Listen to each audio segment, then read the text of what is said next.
kasih Bapak dan Ibu sudah bergabung dalam acara webinar sharing orang tua etika belajar seru dengan gadget tanpa ketergantungan. Sudah bergabung Bu Senja dari UPTD. Assalamualaikum Bu Senja. Iya, waalaikumsalam Bu Dewi. Bagaimana kabarnya Bu Senja? Ya, alhamdulillah baik. Alhamdulillah. Kemudian ada dari ini ada Bu Eki. Assalamualaikum Bu Eki.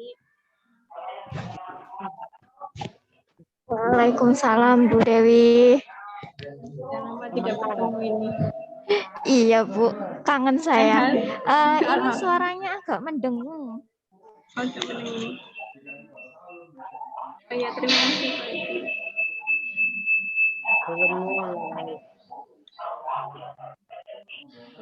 Pak Eki sehat? Alhamdulillah sehat Bu. Jenengan pripun sehat? Alhamdulillah saya juga sehat. Nanti kapan-kapan kita ketemu lagi. Iya Bu, ini saya juga belajar lagi nih. Ya. Terima kasih Bu Eki. Selamat pagi Mama Rea. Selamat pagi, Bu. Sehat Pak? Alhamdulillah sehat. Alhamdulillah, Masya Allah.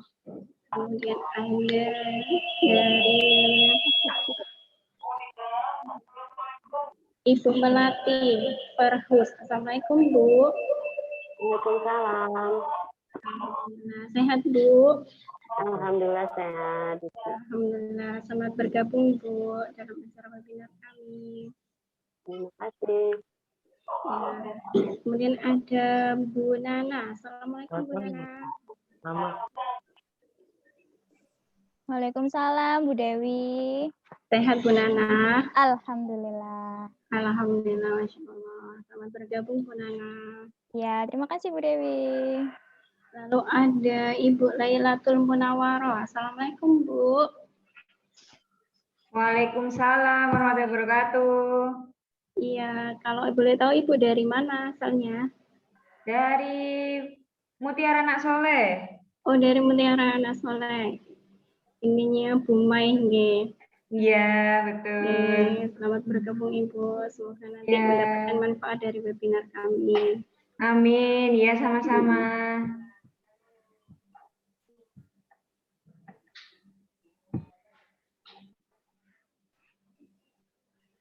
Lalu ada Bapak Pambudi. Selamat pagi Bapak Pambudi.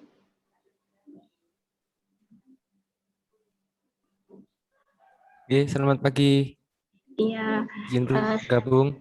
Iya, selamat bergabung Bapak. Bapak berasal dari mana? Dari Saim. Sekolah Saim. Al-Misal Mulia. Oh, ya. Alhamdulillah, selamat bergabung Bapak. Terima kasih. Ya, ini sudah banyak yang bergabung. Nah, kita simak video dari profil dari PKBM Lentera Fajar Indonesia, ya Bapak Ibu, sambil menunggu peserta yang lainnya.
Jadi PKBM Lentera Fajar Indonesia itu beramatkan di Permuka Huripan Nirwana, Blok BA2 nomor 32 Sidoarjo. Lembaga kami bergerak dalam pendidikan anak berkebutuhan khusus. Lembaga kami memberikan beberapa layanan yang diberikan kepada anak-anak berkebutuhan khusus. Jadi ada layanan intervensi dini, lalu ada layanan komunitas homeschooling, APK mulai jenjang SD hingga SMU. Serta ada jasa layanan pendampingan siswa, yaitu shadow teacher, dan beberapa kegiatan yang lainnya. Nah, ini Bu Eka sudah bergabung dalam webinar kali ini. Assalamualaikum Bu Eka. Waalaikumsalam Bu Dewi. Hai Bu Eka. Hai. Hai. Bu Eka sehat? Alhamdulillah sehat. Teman-teman Alhamdulillah teman-teman di sini juga sehat. Kita banyak yang reuni ya di webinar ini. ya reuni akbar ini. Iya. Hai Bu Eki.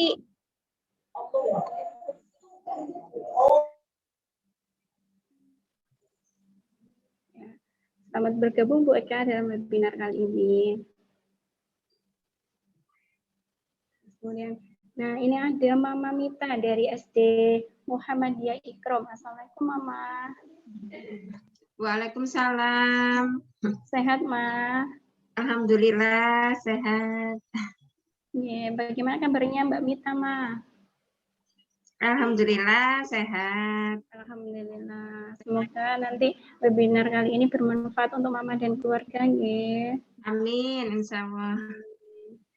Kemudian ada orang tua dari Habib Ashifa.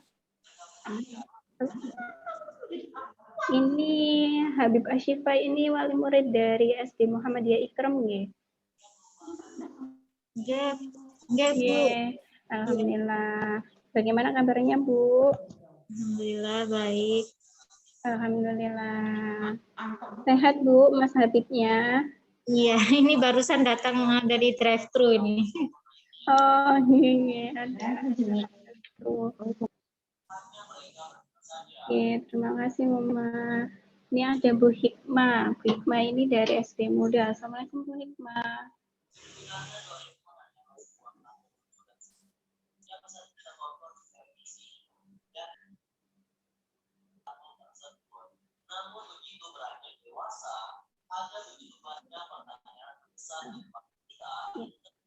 Kemudian ada Nur Alfia. Selamat pagi Bu Nur Alfia.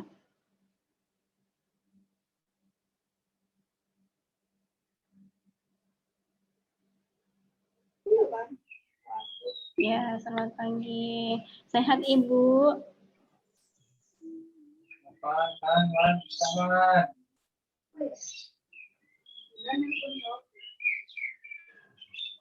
Bagaimana kabarnya Bu?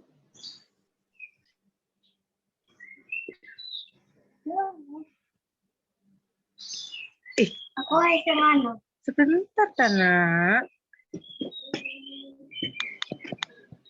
Ya, semoga Ibu dan keluarga dalam keadaan sehat walafiat.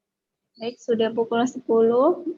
Nah, kita akan mulai acara pagi hari ini. Sebelumnya, Assalamualaikum warahmatullahi wabarakatuh.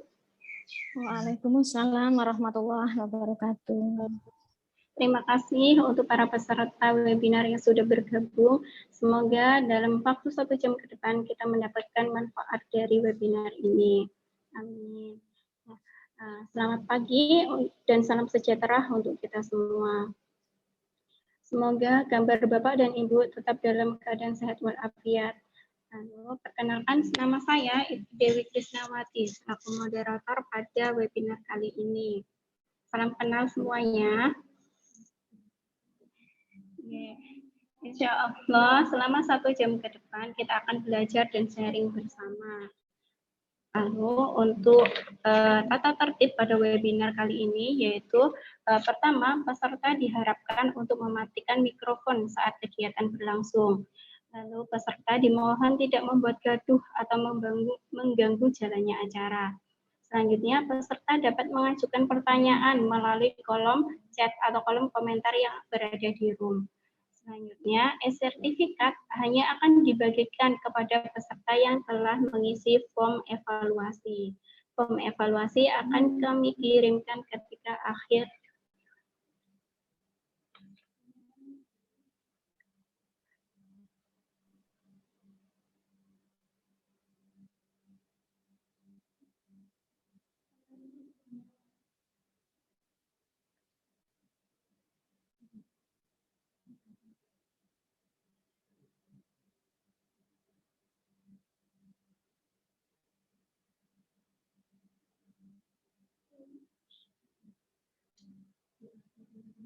link evaluasi akan kami kirimkan ketika akhir sesi webinar. Begitu tata tertib yang kami buat untuk dilaksanakan dengan baik. Selanjutnya, ke depan kita akan sharing dan belajar bersama dengan tema belajar dengan gadget tanpa ketergantungan. Nah, Bapak dan Ibu,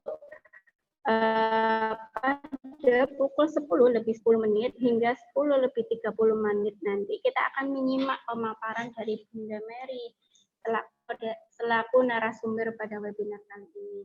Selanjutnya pada pukul 10:30 hingga 11:00 nanti kita akan ada sesi sharing, kita akan ada sesi tanya jawab. Begitu. Nah, Ibu dan Bapak apabila ada pertanyaan ataupun sharing yang ingin diberikan kepada kami mengenai pengalamannya ketika mengontrol penggunaan gadget anak-anak berkebutuhan khusus di rumah, bisa disampaikan mulai dari sekarang ke kolom chat yang tersedia.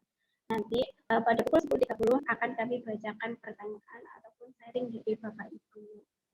Nah, untuk pertanyaan dari Bapak dan Ibu akan kami kelompokkan berdasarkan kemiripan isi pertanyaan dan akan kami bacakan ketika pukul 10:30. Mohon maaf apabila nanti ada pertanyaan yang belum bisa kami sampaikan, akan kami ulas kembali pada webinar series 2. Nah, insya Allah nanti kita akan mengadakan webinar series 2 Bapak Ibu. Insya Allah itu pada tanggal 8 Mei 2021. Dan nanti itu ada narasumber yang lainnya, ada Bunda Ria insya Allah. Dia itu salah satu praktisi anak berkebutuhan khusus di Surabaya. Nanti kita akan ulas lebih mendalam dan tentunya lebih menarik insya Allah. Nah, lalu sebelum kita memulai acara webinar kali ini, mari kita sama-sama ucapkan basmalah bersama-sama. Bismillahirrahmanirrahim. Semoga nanti acaranya berjalan dengan lancar dan semuanya mendapatkan manfaatnya. Lalu sebelum kita menyimak pemaparan dari pemateri, berikut informasi seputar pemateri kita hari ini. Beliau itu bernama Mary Krishna, beliau itu Kepala PKBM Tentara Fajar Indonesia, dan lebih familiar dipanggil Bunda Mary. Teman-teman yang pernah datang ke sini pasti tahu beliau. Nah, beliau itu lahir di Surabaya pada tanggal 27 Maret 1977. Beliau ibu dari 4 putri, tinggal di Perumtas. Ini ada di daerah Wonoayu, Sidoarjo. Apabila ibu dan bapak melewati daerah situ, boleh mampir nanti dijamu sama Bu Mary dengan makanan yang enak-enak. Amin. Beliau tinggal di Perumtas 3, Blok H3, nomor 23, Wonoayu, Sidoarjo. Boleh dicatat alamatnya apabila ingin mampir ke rumah beliau. Lalu aktivitas sehari-hari beliau sebagai Kepala BKBM Tentara Fajar Indonesia beralamatkan di Perum Kahuripan Nirwana Village Blok BA2 nomor 32 Sidoarjo. Ini dekat dengan Lipo Plaza, Ibu Bapak. Keluar exit dari tol Sidoarjo sekitar 5 menit itu sudah sampai di tempat kami.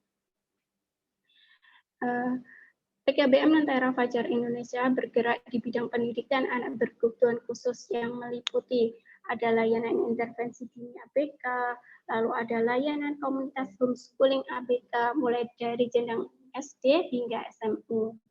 Lalu ada serta jasa layanan pendampingan siswa di sekolah atau shadow teacher. Ini kami biasanya mendampingi beberapa sekolah yang ada di Sidoarjo mulai dari TK, playgroup, lalu ada SD dan SMP. ada juga SMA. Nah, selain hal di atas, beliau juga aktif di berbagai organisasi ABK. Bunda Mary itu mempunyai hobi memasak dan belajar. Ini kalau mampir ke rumahnya Bu Mary nanti dimasakin makanan yang enak-enak pastinya, karena beliau hobi memasak. Dia juga hobi belajar loh Bapak Ibu, belajar apa saja. Karena kita diminta sama Allah itu untuk senantiasa belajar hingga nanti sampai di liang lahat.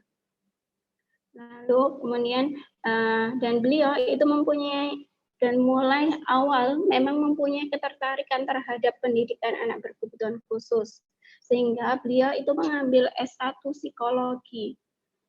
Beliau mengambil S1 psikologi di Ubaya. Lalu beliau juga kemudian mengambil S1 pendidikan anak usia dini, serta menempuh S2 bidang administrasi pendidikan. Selain itu, beliau ini kan hobinya suka belajar. Nah, sehingga beliau itu mengambil beberapa shortcut, baik di dalam negeri maupun di luar negeri. Beliau pernah ke Malaysia untuk belajar. Nah, demikian ulasan tentang pemateri kita hari ini. Mari kita sama materi dari Bunda Mary. Pada Bunda Mary, waktu dan tempat saya persilakan. Terima kasih Bu Dewi. Waduh, mantap Sama-sama, sekali Bu. ya. Panjang sekali. Ya, Assalamualaikum warahmatullahi wabarakatuh. Selamat pagi, salam sejahtera Bapak Ibu semua. Semoga kita selalu dalam lindungan Allah, semuanya sehat dalam kondisi pandemi seperti ini ya, kita selalu mendapatkan perlindungan dari Allah. Bapak Ibu, terima kasih sudah meluangkan waktu. Kurang lebih nanti selama 1 jam ke depan kita akan sharing bersama-sama. Jadi tadi seperti yang disampaikan oleh Ibu Dewi, bahwa memang saya suka belajar apa saja, Bapak Ibu. Gitu. Jadi termasuk kegiatan hari ini. Gitu. Jadi dalam rangka juga saya belajar. Jadi senang sekali bisa bertemu dengan Bapak Ibu semua. Sebagai bahan saya belajar juga nanti bisa sharing. Akan ada banyak sekali masukan ilmu yang akan saya dapatkan dari Bapak Ibu semua. Gitu. Jadi ini nanti pun yang saya sampaikan juga berdasarkan hasil rangkuman sebenarnya, jadi bukan dari saya sendiri. Jadi ini rangkuman dari beberapa rekan-rekan dari Bapak Ibu yang berada di tempat kami atau yang datang ke tempat kami berkonsultasi sebagai klien dan sebagainya. Jadi terima kasih untuk ilmu yang sudah diberikan kami, dan memang kewajiban kita ketika mendapatkan sebuah ilmu yang kita anggap nanti bisa bermanfaat untuk yang lain, pasti kita akan mencarikan. Jadi semoga nanti apa yang kita sharingkan nanti selama kurang lebih 1 jam ke depan bisa bermanfaat untuk kita semua. Amin ya robbal alamin. Pada kegiatan kita, jadi kenapa kita mengambil tema tentang gadget gitu ya? Karena memang berdasarkan beberapa masukan yang masuk kami, jadi beberapa wali murid kami, klien kami dan sebagainya, itu memang akhir-akhir ini ya, 2 semester terakhir ini gitu ya, isu yang sedang hot gitu ya, yang sedang banyak dibicarakan adalah tentang gadget. Karena dari beberapa masukan yang kami terima, lebih dari 70% itu selalu kurang lebih ya ada kendala yang terkait dengan gadget. Jadi ada yang sampai rebut-rebutan, ada yang sampai bahkan di kasus yang terberat kemarin ada semacam depresi yang dialami oleh salah satu beberapa siswa kami gitu, dan itu bisa kita sharingkan bersama. Jadi kita tentunya tidak ingin ada hal-hal yang tidak kita inginkan terjadi pada putra-putri kita. Untuk itu ini nanti insya Allah akan kita buat seri Bapak Ibu. Jadi untuk yang sekarang ini seri 1. Jadi temanya masih sama, nanti ya belajar asik dengan memanfaatkan gadget tanpa menjadi ketergantungan. Jadi serinya itu. Tapi nanti untuk yang sesi pertemuan 1 ini nanti kita masih akan mengupas hal-hal yang seputar dasar-dasarnya ya. Nanti insya Allah kita akan membahas kembali lanjutannya di seri 2 yang nanti insya Allah akan dijalankan, dilaksanakan pada tanggal 8 Mei 2021. Nanti akan ada tambahan narasumber yang luar biasa hebat juga, nanti akan berbagi pengalaman dan wawasan pada kita semua. Baik Bapak Ibu, jadi nanti selama 30 menit ke depan saya akan menyampaikan beberapa hal dulu. Nanti setelah itu kita akan sharing bersama-sama. Jadi belajar asik dengan memanfaatkan gadget gitu. Jadi gadget hal yang tidak asing ya kita dengar sehari-hari gitu. Sebenarnya dalam bahasa Indonesia istilah gadget itu kalau dalam bahasa Indonesia itu disebutnya gawai atau acang gitu, tapi jarang ya kita menggunakan istilah gawai atau acang. Jadi sehari-hari kita banyak sekali menggunakan istilah gadget. Jadi justru kita asing dengan bahasa kita sendiri bahwa ternyata itu penamaannya dalam bahasa Indonesia itu gawai atau acang. Jadi sebenarnya yang dikatakan gadget itu apa sih, benda apa sih, benda sakti seperti apa gitu. Ini saya juga merangkum beberapa hal yang disampaikan oleh beberapa rekan-rekan, beberapa ahli, beberapa rekan-rekan yang melakukan penelitian. Jadi gadget atau dalam bahasa Indonesia disebut gawai atau acang adalah sebuah instrumen atau piranti yang mempunyai tujuan serta fungsi praktis, di mana secara spesifik dirancang lebih canggih daripada dengan teknologi yang sudah diciptakan sebelumnya. Sehingga dapat kita ketahui bahwa yang membedakan antara gadget dengan perangkat elektronik yang lainnya adalah terdapat unsur pembaharuan. Dengan kata lain, gadget selalu muncul dengan menyajikan teknologi yang terbaru dengan tujuan untuk membuat hidup manusia semakin praktis. Jadi memang unsur memudahkannya, unsur praktisnya ini yang membuat barangkali kita semua menjadi senang. Dulu ketika kita mendengarkan musik, kita menggunakan tape. Jadi fungsinya tape mungkin hanya sekedar memutar saja. Kalau kita mau foto gitu ya, harus difotokan orang lain, tidak bisa swap foto atau selfie. Dan perangkatnya yaitu. Terus kemudian kalau kita mau scan sesuatu ya harus digunakan alat khusus dan sebagainya. Tetapi sekarang ini semuanya tadi sudah diringkas jadi satu. Jadi unsurnya itu adalah pada gadget itu unsur pembaharuannya tadi. Unsur pembaharuan, jadi kata kuncinya itu teknologi, pembaharuan teknologi, kemudian ada unsur yang memudahkan, praktis dan memudahkan untuk kita semua. Kemudian fungsi. Kenapa kita sangat menyukainya, kita semua menyukainya dan membutuhkannya gitu ya, karena memang di dalamnya ada beberapa fungsi gitu. Yang pertama akses internet, kemudian ada juga media hiburan, di dalamnya ada media komunikasi, menambah wawasan juga salah satunya gaya hidup di sana. Kemudian jenis-jenisnya, kalau kita bicara tentang gadget, apakah satu benda saja gitu? Ternyata jenisnya ada beberapa gitu. Ini hanya salah satunya. Komputer, kategori gadget juga. Handphone, tablet atau iPad, kamera digital dan sebagainya. Itu termasuk salah satunya. Tapi mungkin yang lebih populer untuk anak-anak kita apa ya? Mungkin ini ya, smartphone itu ya yang kita gunakan. Jadi nanti di pertemuan awal ini kita meluruskan dulu pandangan kita terhadap gadget. Nanti kalau di pertemuan kedua kita akan lebih ke teknis ya Bapak Ibu. Jadi karena masing-masing dari kita itu membawa pertanyaan masing-masing. Karena saya yakin di sini ada unsur orang tua untuk anak berkebutuhan khusus dengan berbagai macam diagnosa, berbagai usia, kebutuhannya juga bermacam-macam. Jadi persoalan yang terkait gadget pun juga nanti bermacam-macam. Dan mungkin ada rekan-rekan pendidik, ada rekan mahasiswa, ada dari profesional dan sebagainya yang bergabung dengan kita. Jadi memang nanti kebutuhannya berbeda-beda. Jadi nanti mungkin kita melihat dulu ya, menyamakan dulu gitu untuk beberapa hal, dan nanti di pertemuan yang kedua baru nanti kita bisa secara teknis lebih detail seperti apa ya nanti tata laksananya agar nanti bisa memanfaatkan media ini dengan baik tanpa adanya ketergantungan gitu. Jadi yang pertama kita melihat gadget, yang pertama nanti kita melihatnya dari dua sisi. Jadi ini tidak ada di slide-nya.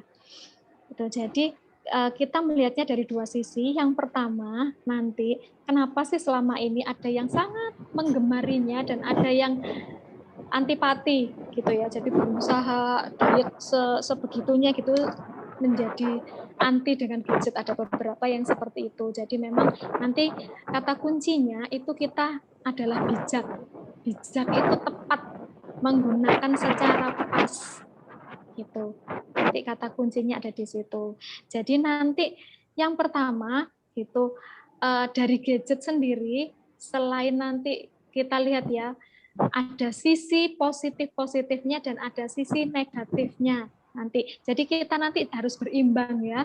Jadi tidak ada rasanya nanti kalau dari sisi negatifnya aja gitu, seolah-olah ini tidak ada sisi positifnya. Jadi nanti dua-duanya nanti akan kita lihat bersama, kita diskusikan bersama, dan nanti kita akan bijak terhadap dua sisi tadi gitu ya. Jadi nanti tidak semata-mata gadgetnya saja gitu ya yang bermasalah gitu. Gadgetnya yang salah gitu. Jadi nanti bukan salah bendanya, bukan salah gadgetnya. Terus kemudian sebelum nanti kita melangkah lebih jauh, di sini saya akan tekankan juga, nanti di sini kita tidak akan membahas macam-macam aplikasi untuk belajar ya Bapak Ibu. Jadi nanti kita tidak akan misalnya, oh kita akan menggunakan aplikasi ini, yang bermanfaat kita akan ini. Mungkin nanti salah satunya iya, tetapi memang kita tidak fokus ke macam-macam program atau aplikasi di dalam itu. Jadi mungkin Bapak atau Ibu sudah familiar sekali dengan macam-macam aplikasi dan mungkin sudah digunakan sehari-hari. Jadi nanti kita tidak akan fokus ke sana, tapi kita akan lebih menyikapi. Jadi kita bisa bersikap bijak tadi memandang benda ini. Jadi yang pertama, gadget. Kita lihat dari dua sisi dulu. Yang pertama, ini ada sebuah benda memang. Jadi ada sebuah benda, sikap kita terhadap satu benda ini tuh seperti apa. Yang pertama kita akan melihat dulu efek dari bendanya itu sendiri, gitu ya. Jadi dari bendanya itu sendiri efeknya apa? Ada efek negatif dan ada efek positifnya tentunya. Kemudian yang kedua, efek perilaku dari hasil interaksi terhadap benda tersebut. Gitu. Jadi yang pertama itu tadi efek langsung dari bendanya tadi. Gitu. Jadi ada efek negatif, ada efek positif. Yang kedua adalah efek perilaku atau pola-pola yang timbul dari hasil interaksi atau penggunaan dari benda tersebut. Gitu. Ada positif dan ada negatif juga. Nanti kita bedakan menjadi dua itu. Jadi nanti kita hari ini mungkin akan lebih itu ya, membahas tentang itu. Jadi ini kita lanjut lagi ke slide. Tadi kita harus melihatnya secara berimbang. Jadi ini rangkuman juga saya dapatkan dari teman-teman yang melakukan penelitian tentang ini. Yang pertama, kenapa sih memang kita harus bijak terhadap penggunaan gadget, meskipun memang kita akui ada beberapa sisi positif yang bisa kita rasakan. Gitu. Jadi yang pertama, memang ada bahaya radiasi gadget terhadap daya tumbuh kembang anak. Gitu. Jadi radiasi elektromagnetik terdiri dari gelombang elektrik dan energi magnetik dengan kecepatan cahaya. Semua energi elektromagnetik jatuh pada spektrum elektromagnetik. Frekuensi yang mampu dipancarkan oleh gadget itu ada di kisaran 800 sampai 2540 MHz sesuai dengan tipenya mungkin ya. Yaitu termasuk gelombang radio atau radiasi ELF.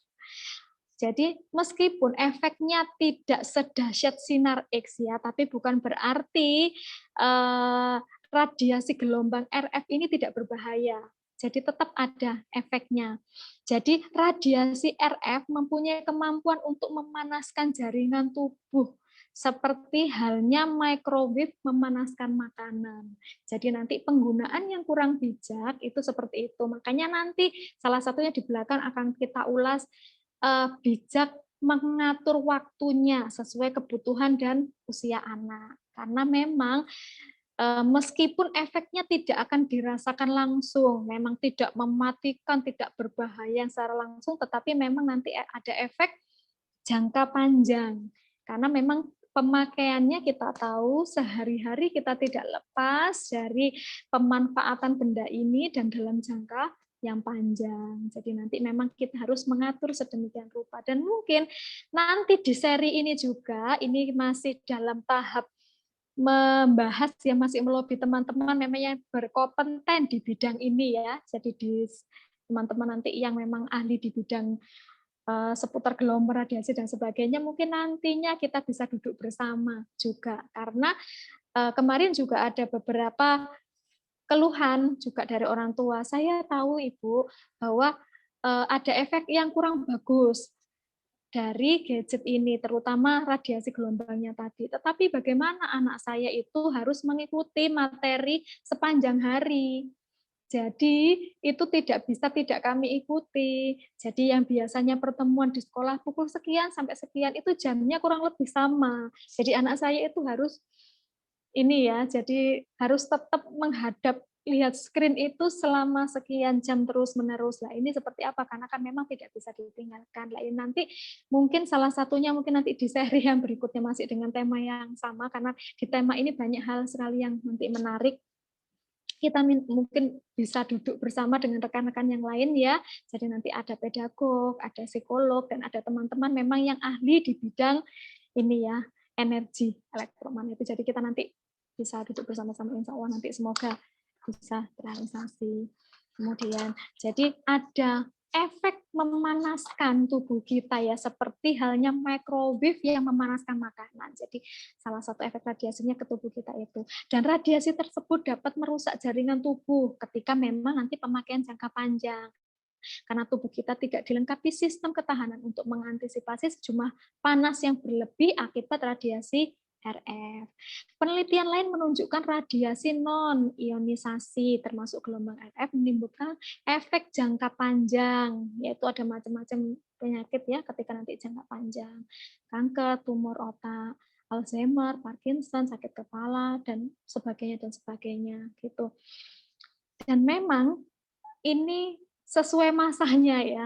Jadi memang untuk anak-anak kita yang sekarang ini mulai awal sekali memang sudah tidak asing dengan benda ini, jadi berbeda dengan kita. Mungkin yang terutama saya ya, yang usianya sudah kepala sekian gitu, jadi mungkin akrab dan masih berusaha mengakrabkan diri dengan teknologi benda ini, masih berusaha mengakrabkan diri. Jadi mungkin akan lebih bagus kemampuannya anak-anak yang usia awal gitu ya daripada saya untuk ini, karena memang mereka sesuai dengan masanya. Dan kita lihat data memperlihatkan bahwa ketika radiasi dari gelombang gadget memasuki kepala orang dewasa, penyerapannya sebanyak 25%. Anak-anak usia 12 tahun sebanyak 50%, dan tertinggi pada anak usia 5 tahun, yaitu sebesar 75%.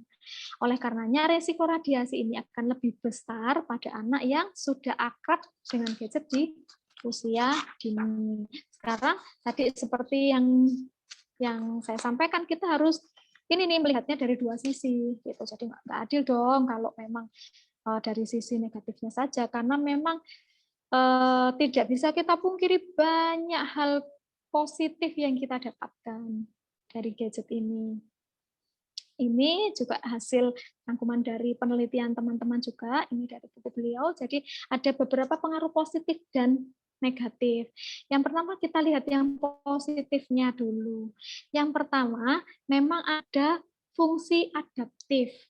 Gitu. Jadi tadi sudah sempat saya singgung sedikit bahwa zamannya berbeda. Kenapa sih anak-anak zaman sekarang ini kok lebih akrab dengan gadget, berbeda dengan kita ya?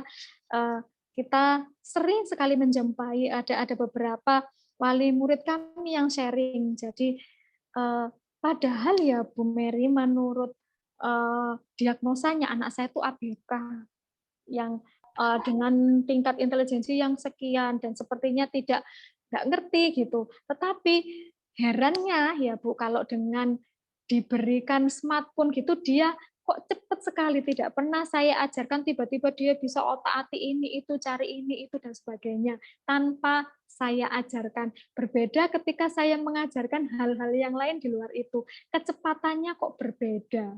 Jadi ada sering sekali sharing seperti itu yang kami terima. Kenapa mereka kok lebih akrab dengan teknologi ini daripada kita ajarkan hal yang di luar ini, gitu ya. Jadi tiba-tiba handphone kita letakkan, padahal mereka tidak tahu passwordnya, mereka akan bisa cepat memecahkan kode password kita, gitu ya, istilahnya. Jadi kita kebobolan dan sebagainya. Kemudian isinya diacak-acak sedemikian rupa sehingga kita ketika masuk itu sudah kebingungan, waduh ini kok sudah berubah semua, gitu ya. Itulah salah satu kelebihan. Jadi dari sisi zaman ya itu tadi ya, memang mereka sesuai dengan zamannya. Jadi di satu sisi ada hal positif sebenarnya ditunjukkan oleh putra-putri kita. Jadi meskipun mereka tergolong yang dikatakan anak berkebutuhan khusus, tetapi tadi yang dilakukan tadi itu patut kita syukuri sebenarnya, karena meskipun acak-acak ya, kadang-kadang kita pun juga kesel dibuatnya, waduh ini jadi handphone saya jadi acak-acak, saya sendiri nggak bisa betulin, harus disettingkan lagi di tempatnya dan sebagainya gitu. Jadi di satu sisi memang itu harus kita syukuri karena memang putra-putri kita sebenarnya mempunyai fungsi adaptif. Jadi menyesuaikan dengan zamannya ternyata. Jadi sekarang zamannya memang zamannya seperti ini, teknologi informasi begitu deras. Jadi putra-putri kita bisa menyesuaikan dengan kondisi itu. Di satu sisi itu hal yang patut kita syukuri, jadi punya fungsi adaptif. Kemudian yang kedua, sisi positifnya mempermudah komunikasi. Iya banget. Jadi sekarang ini jarak dan waktu dan sebagainya itu sudah tidak masalah. Dan kami pun menggunakan beberapa ini ya hal untuk membantu anak-anak ketika latihan pengembangan keberbahasaan dan sebagainya. Kita memang salah satunya memanfaatkan gadget juga, gitu ya. Jadi ada beberapa anak ketika sedang belajar membaca atau menulis, ketika kita gunakan medianya itu kertas dan pensil, itu kayaknya kok ogah-ogahan, males, atau cenderungnya dibuang.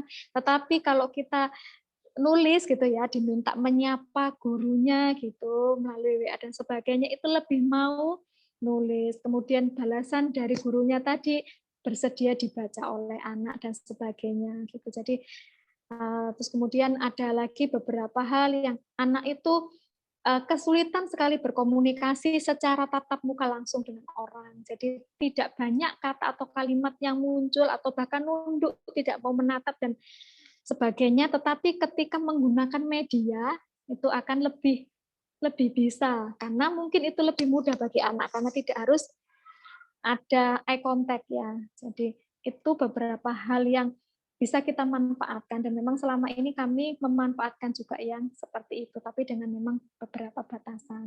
Kemudian yang ketiga, menambah pengetahuan. Banyak sekali hal yang kita bisa dapatkan gitu dari teknologi ini. Kemudian memperluas jaringan.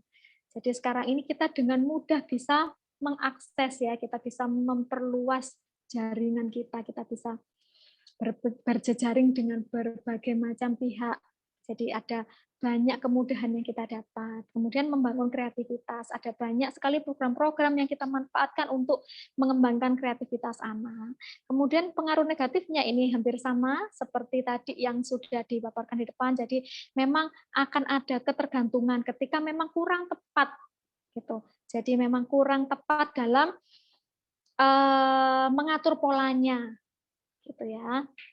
Kemudian sulit berkonsentrasi pada dunia nyata, malas bergerak, menurunnya minat terhadap interaksi sosial.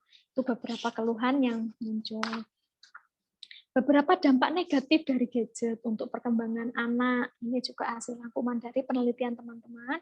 Gitu. Jadi yang pertama, ini pun juga keluhan ini juga menjadi catatan kami ketika sesi konsultasi dengan para orang tua. Gitu. Jadi ada beberapa yang dikeluhkan. Yang pertama memang keluhan yang pertama, kok jadi lebih susah ya konsentrasinya Bu sekarang gitu. Jadi rasa kecanduan atau adiksi pada gadget akan membuat anak bosan, gelisah dan marah ketika dipisahkan dengan gadget kesukaannya. Dan nanti kita lihat kenapa bisa seperti itu ya. Kemudian terganggunya fungsi prefrontal cortex. Jadi kecanduan teknologi selanjutnya dapat mempengaruhi perkembangan otak anak.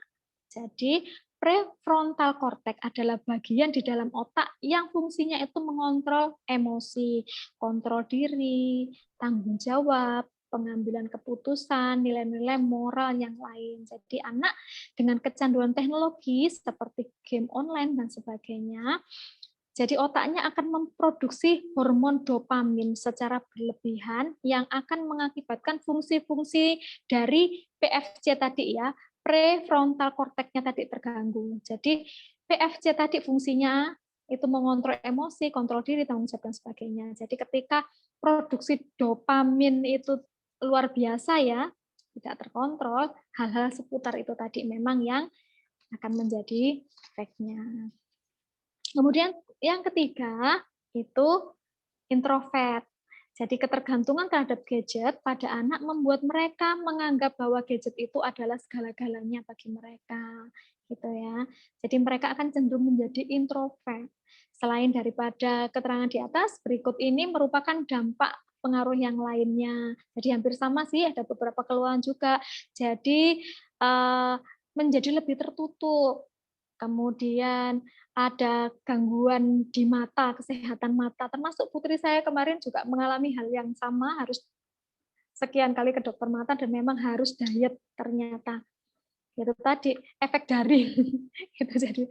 Jadi kemarin memang harus diatur sedemikian rupa gitu. Kemudian ada gangguan tidur, suka menyendiri, perilaku kekerasan, pudarnya kreativitas, paparan radiasi, serta ancaman cyberbullying.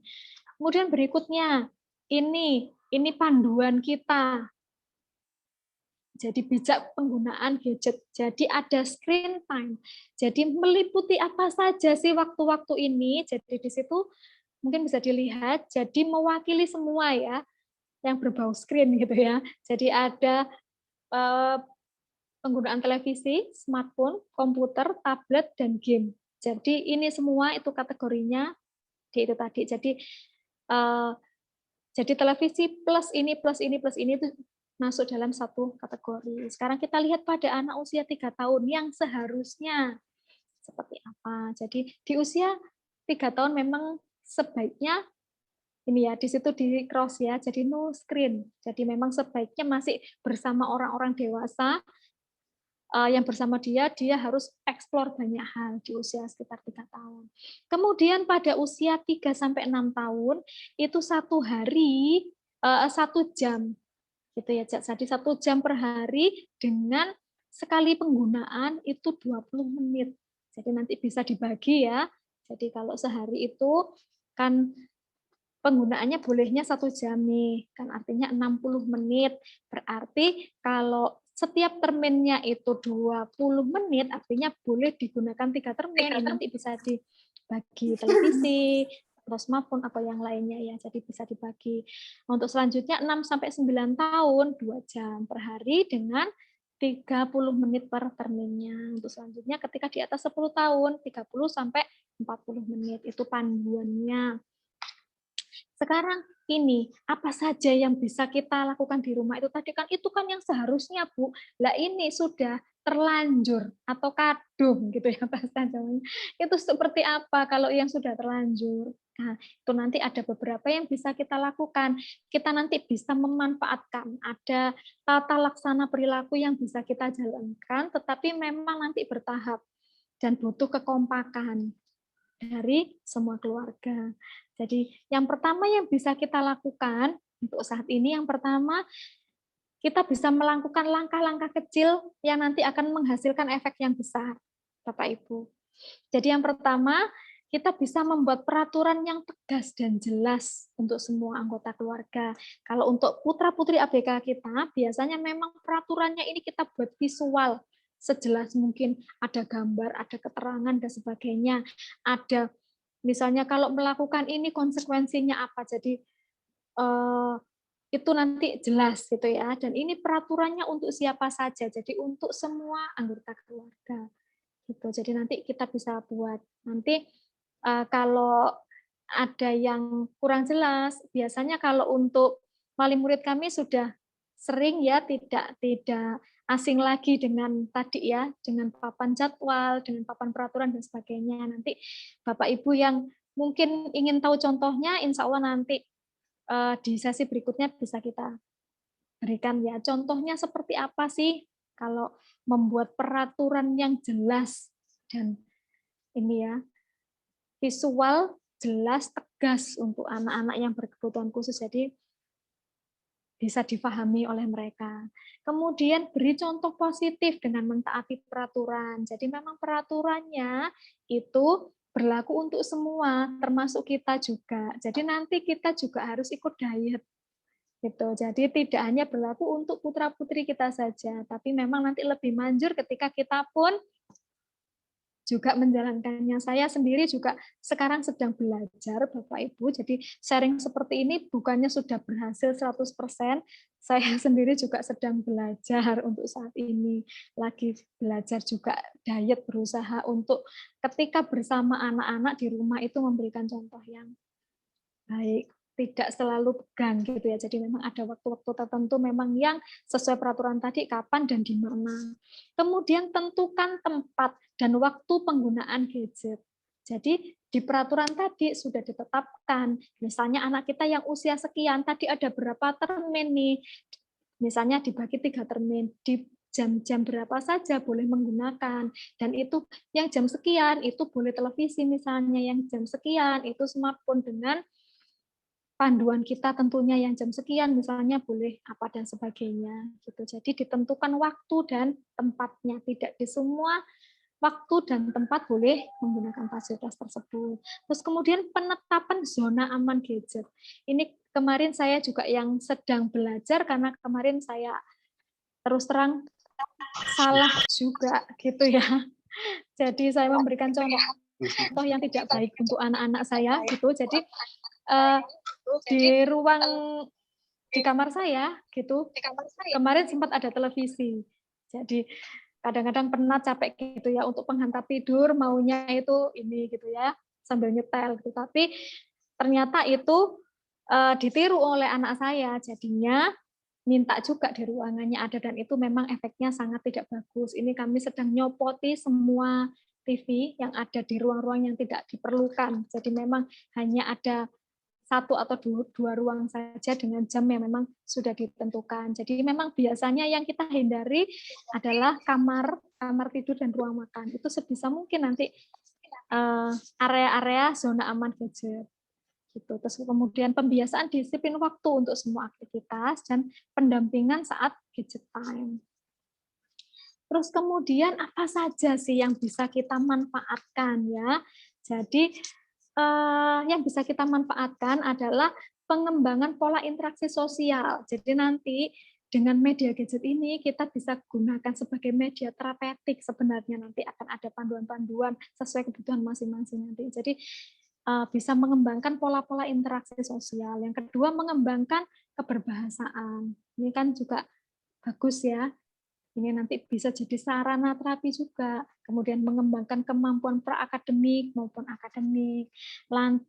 Salah satunya juga bisa fungsi latihan peningkatan konsentrasi. Kemudian peningkatan keterampilan motorik, baik kasar maupun halus.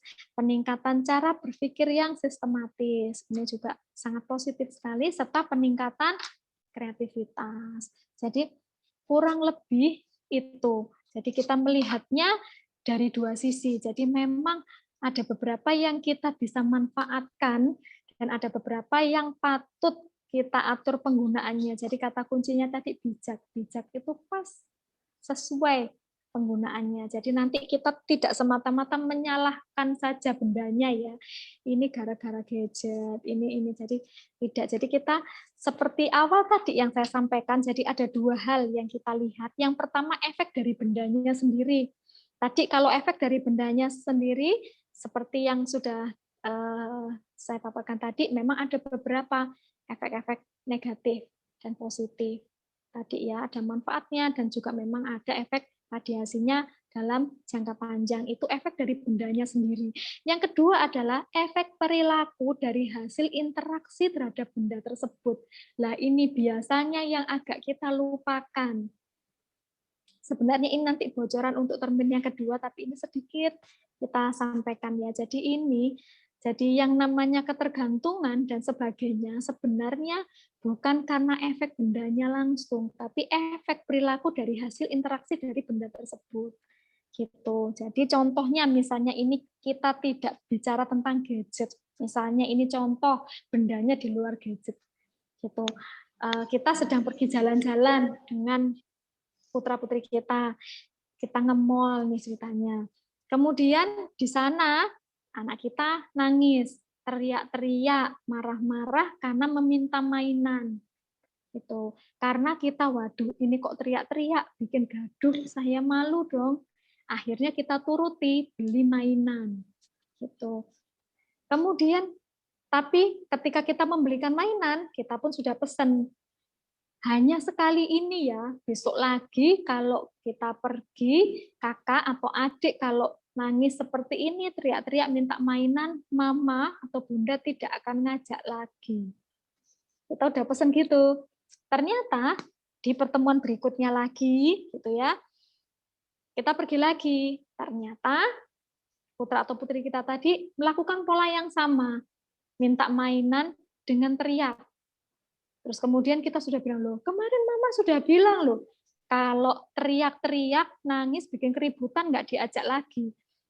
Mendengar itu, semakin kenceng teriaknya ditambah dengan gulung-gulung, tantrum, dan sebagainya. Banting-banting mungkin gitu ya. Jadi semakin menimbulkan kehebohan. Nah, kita semakin malu dong, gitu. Semakin banyak orang yang menatap ke arah kita, ada apa ini? Gitu. Jadi pada saat itu, akhirnya kita belikan mainan itu tadi, gitu ya. Tetapi kita lagi-lagi pesan, ini yang terakhir loh ya. Besok kalau seperti ini lagi tidak diajak, gitu. Kira-kira di pertemuan yang berikutnya, Bapak atau Ibu, akan terulang lagi tidak?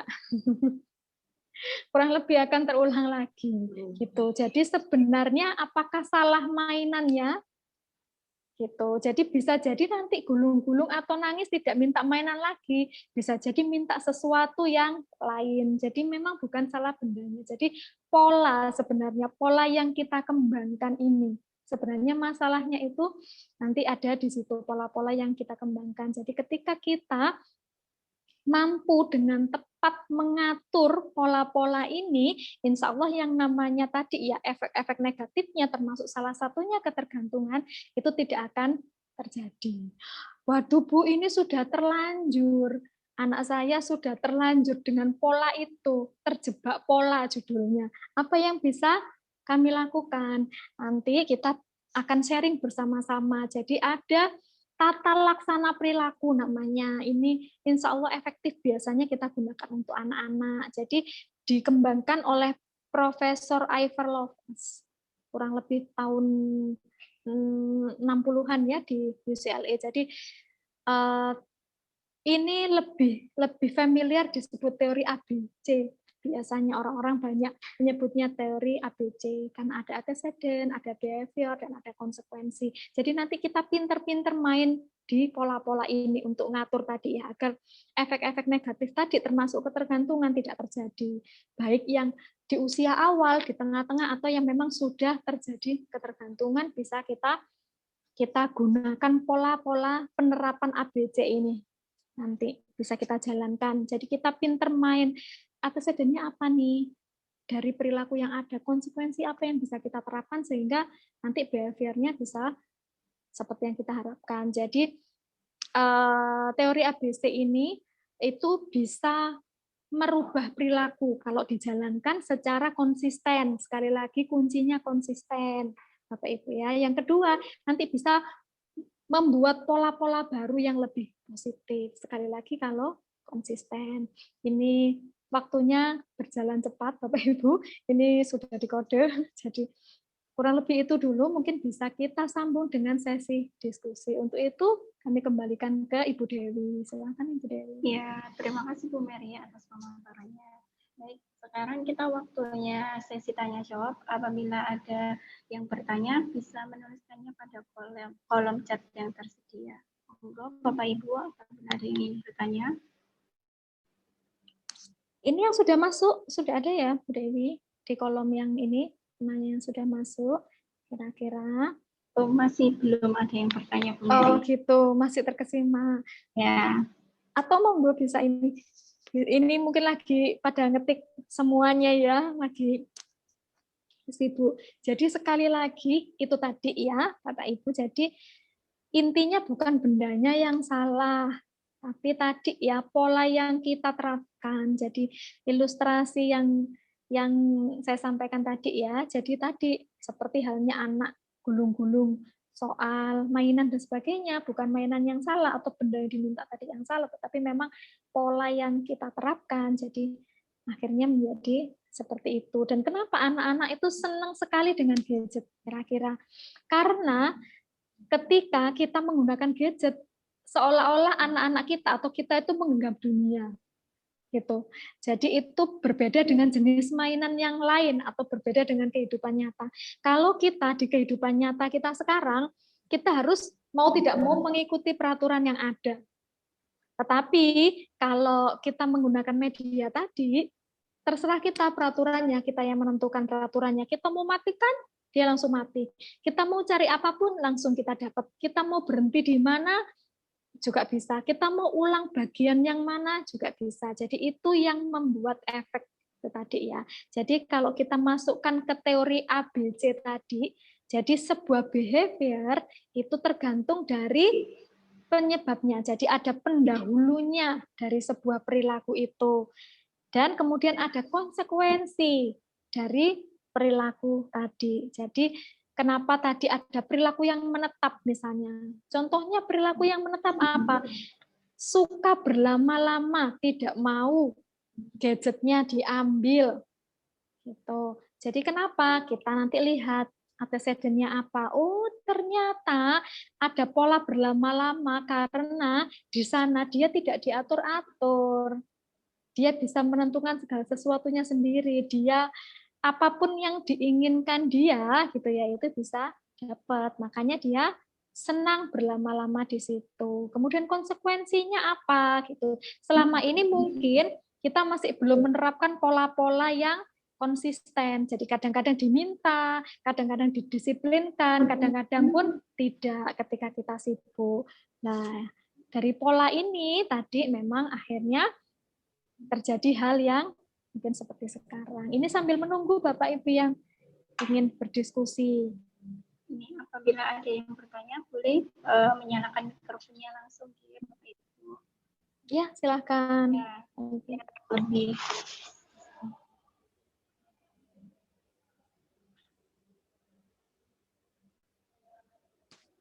Oh, ini rupanya sudah bagus semua ini putra-putrinya. Sudah bisa memanfaatkan dengan bagus ya. Alhamdulillah. Dan ada yang ingin sharing Bu Mary mengenai apa ya? Sebenarnya peraturan yang ada di rumah Bapak Ibu yang anak-anaknya ini berhasil bijak menggunakan handphone ataupun gadget. Ya. Ada yang ingin sharing juga monggo. Ya. Bapak Ibu yang mau sharing, selama ini saya punya pengalaman bagus loh bagaimana cara ngontrolnya. Jadi tidak harus rebut-rebutan handphone, tidak harus disembunyi-sembunyikan ketika dia ini ya, tidak harus mati-matikan wifi dan sebagainya. Jadi sudah bisa selama ini bergantian pakai sesuai jamnya dan sebagainya. Mungkin ada yang sudah berjalan seperti itu, bisa di-sharingkan Bapak Ibu. Jadi nanti bisa ini ya, masukan untuk kita semua, mungkin bisa kita jalankan. Mari silakan Bapak Ibu.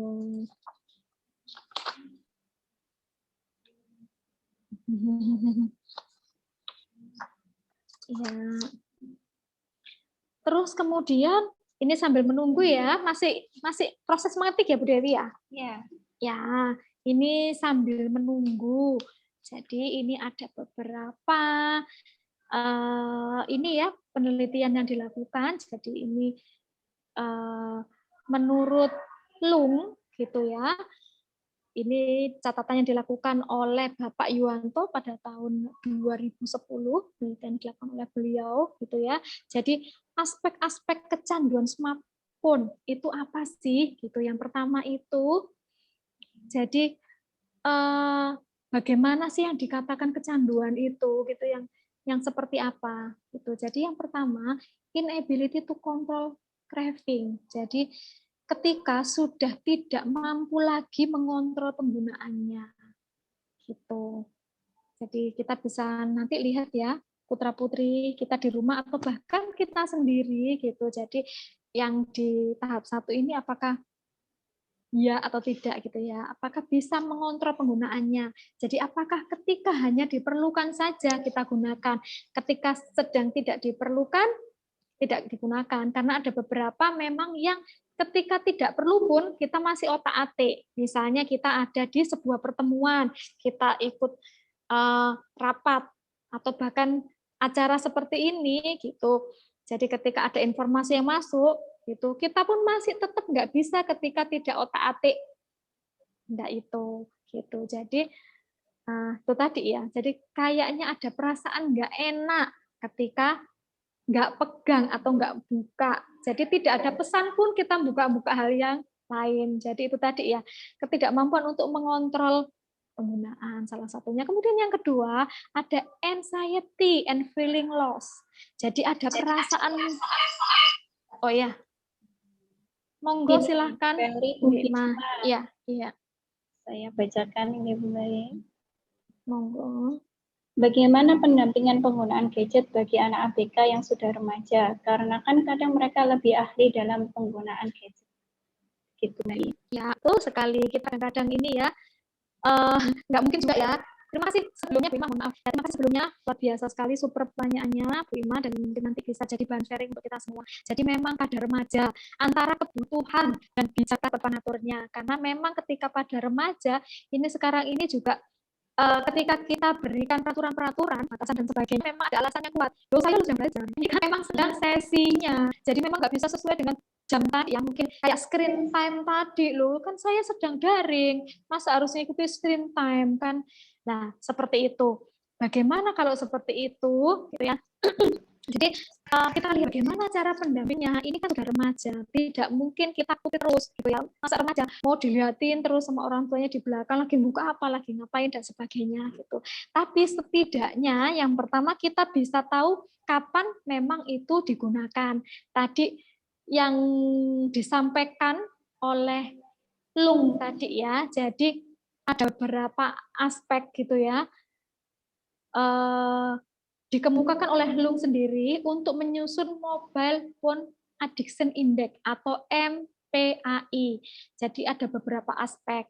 Jadi yang dikatakan itu kurang bagus atau sudah masuk hal yang kita kontrol ketika memang tidak bisa mengontrol penggunaannya. Jadi ketika anak itu memang meskipun jangkanya panjang, tapi memang benar-benar saat itu sedang digunakan untuk belajar, memang daringnya itu panjang, kan tidak bisa tiba-tiba, ini screen time-nya cuma 2 jam loh, dan itu per 1 jam atau per sekian menit loh, harus matikan, tidak bisa. Karena tadi memang sedang fungsional gitu. Jadi intinya, jadi batasannya tadi gitu ya, kita tuh yang harus bijak, Bapak Ibu sebagai pendamping. Apakah anak ini masih bisa mengontrol penggunaannya? Yang kedua, apakah ada perasaan rasa cemas dan kehilangan ketika sedang tidak menggunakannya. Jadi itu nanti ya batasan-batasan yang bisa kita lihat. Terus apakah itu bentuk pelarian diri atau kalian dari sesuatu? Dan yang keempat, apakah itu menimbulkan berkurangnya produktivitas? Gitu. Jadi memang kita mengontrol jangan sampai terjadi 4 hal tadi. Intinya gitu. Jadi ini kalau untuk remaja kita bisa diskusikan bersama tentunya penggunaan dan sebagainya. Kakak kapan waktunya?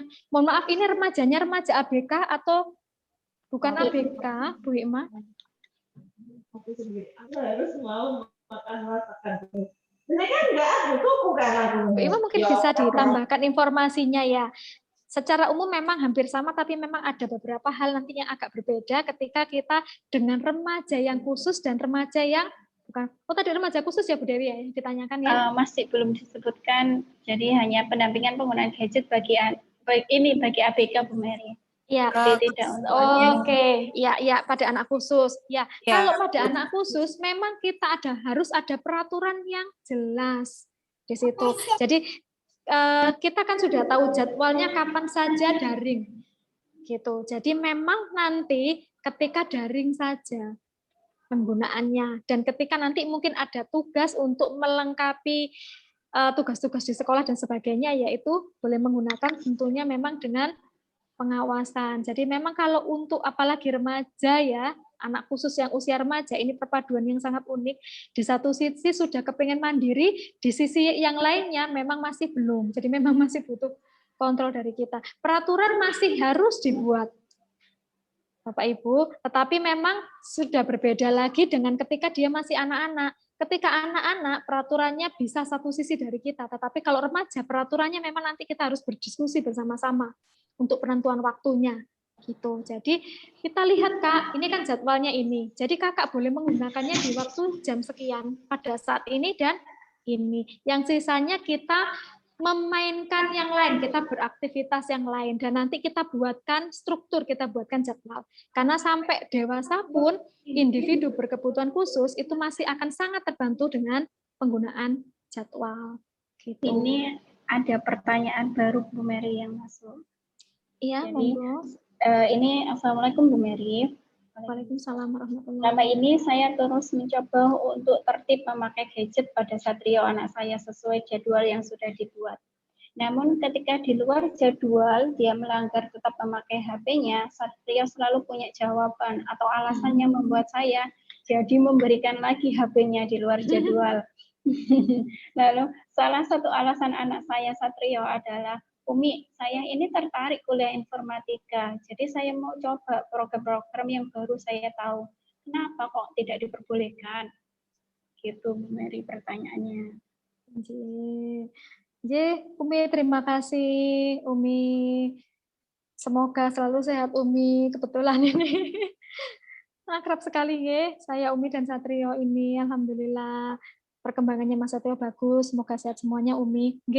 Jadi memang seperti yang kita ketahui bersama, karakternya Mas Satrio ini kan memang cerdas, istimewa, luar biasa. Mas Satrio ini dikarunia Allah kemampuan yang luar biasa sekali, gitu, kreatif sekali anaknya.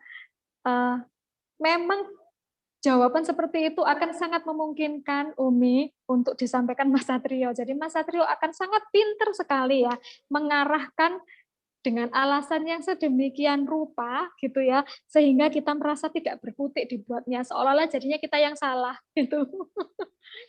Jadi sekali lagi tadi bukan soal tidak bolehnya, bukan soal bendanya, tapi memang yang pertama nanti yang kita harus atur itu adalah kedisiplinannya. Tadi tentang gadget itu kan dibagi menjadi dua. Yang pertama memang ada efek dari bendanya itu sendiri, baik negatif maupun positif.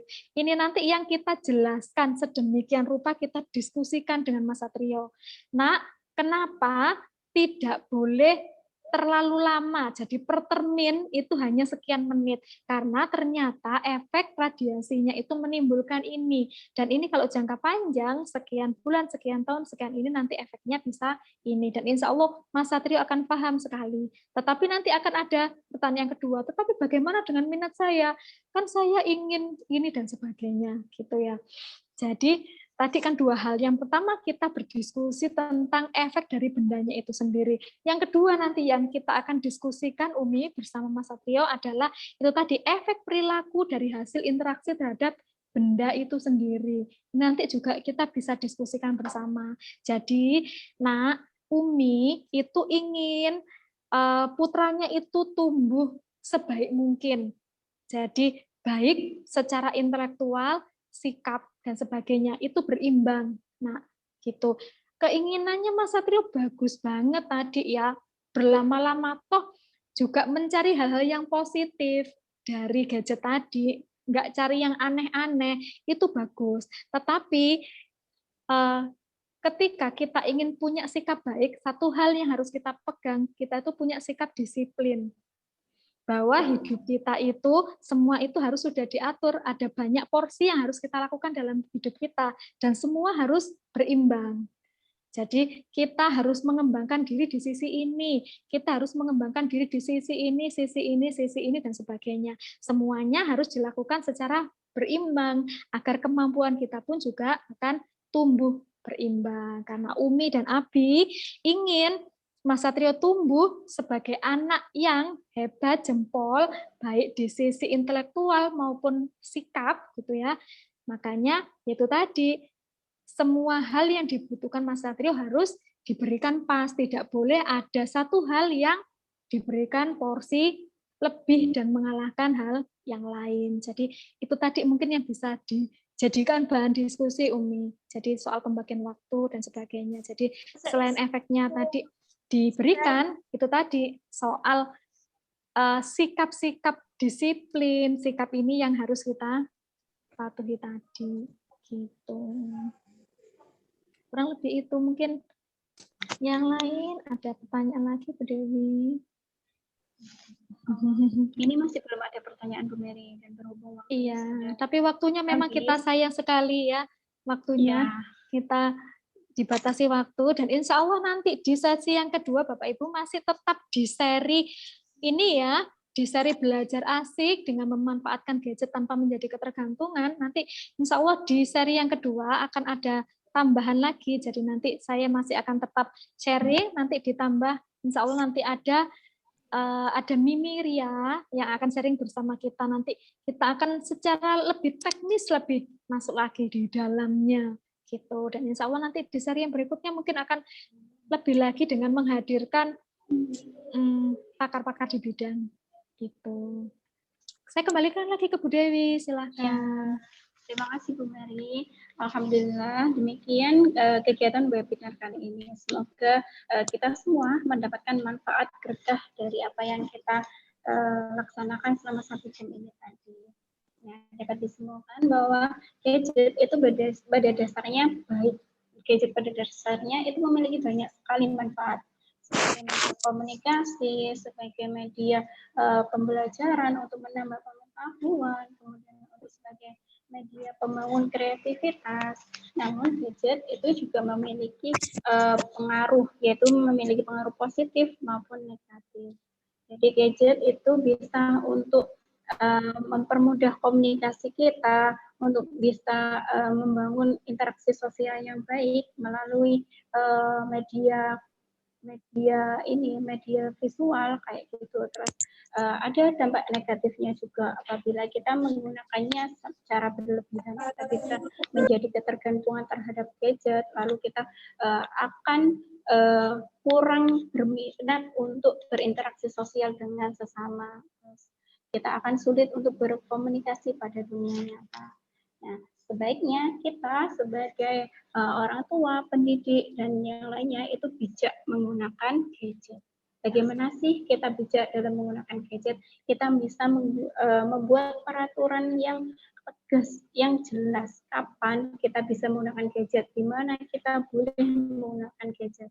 Setelah itu, setelah membuat peraturan, kita memberikan contoh untuk taat terhadap peraturan tersebut. Dan yang terakhir adalah kita disiplin dan konsisten. Apabila tidak konsisten, maka tidak akan terbentuk pola yang bijak dalam menggunakan gadget itu tadi. Jadi intinya kita harus disiplin dan konsisten. Begitu Bapak Ibu. Nah, sebelum kita tutup acara hari ini, sudi kiranya jika kita berfoto bersama. Nih, mohon kesediaan Bapak dan Ibu untuk menyalakan layar videonya. Kita akan berfoto bersama.